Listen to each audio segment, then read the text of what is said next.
In this story, the Swedish Prime Minister Ulf Kristersson has now issued a statement on the use of frozen Russian assets, stating that Sweden is in favor of offensively using them. This comes as the EU leaders consider using the seized Russian assets to fund the loans to Ukraine. Russian assets worth $250 billion have been frozen in the European Union since the US and its allies have prohibited transactions with Russia's central bank and finance ministry.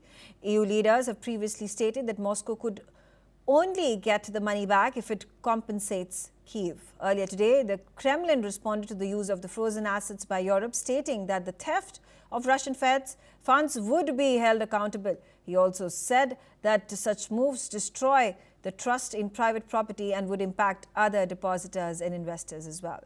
Meanwhile, the French president said that Europe needs to remain an attractive and reliable place for investments. He referenced Belgian Prime Minister's remark that Europe froze Russian assets as it respects international laws. D'abord, je pense que nous avons besoin de rester une place attractive et fiable, nous Européens. C'est-à-dire que quand des avoirs sont gelés, on respecte le droit international. C'est ce qu'a rappelé aussi le Premier ministre belge. La deuxième chose, c'est qu'on doit donner de la visibilité à l'Ukraine en termes de financement. Et donc, c'est une très bonne chose que nous ayons une capacité financière à offrir pour accompagner son équipement en matière de défense, ses efforts macro-financiers.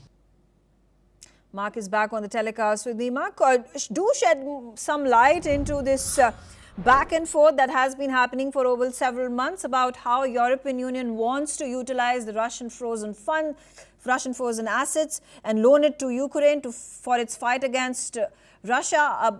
Why has it not already been done?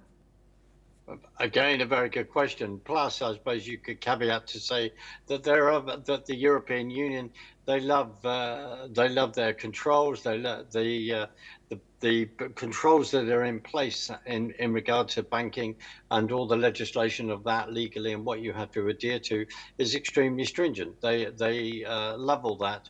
But I think the other thing is that the debate that's gone on is how much the Americans would be involved. How much more would the Americans then be providing weapons for the theater of war in regard to Ukraine?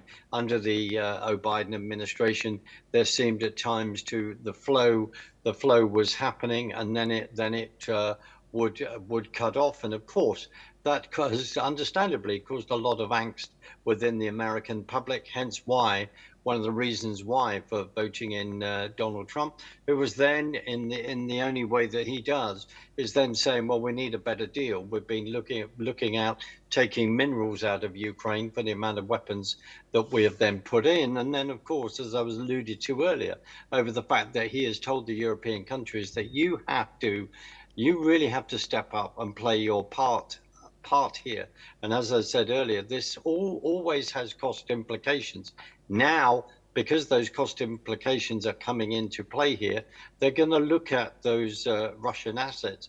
And also remember that the European economies are not in a good place at all, and hence why it will be masked, in my opinion, why there's this debate, this conference in Copenhagen, which is to look at how the economies of the European Union could then be improved. And you and I need a discussion of at least a few hours just to discuss that one, Mika. Yes, and then also talking about there have been more threats that have been issued by European Union, by NATO, that there are going to be more sanctions that are going to be imposed on Russia. Again, the same question, amidst all this deliberation that has been going on for months, is the European Union capable of putting more sanctions on Russia?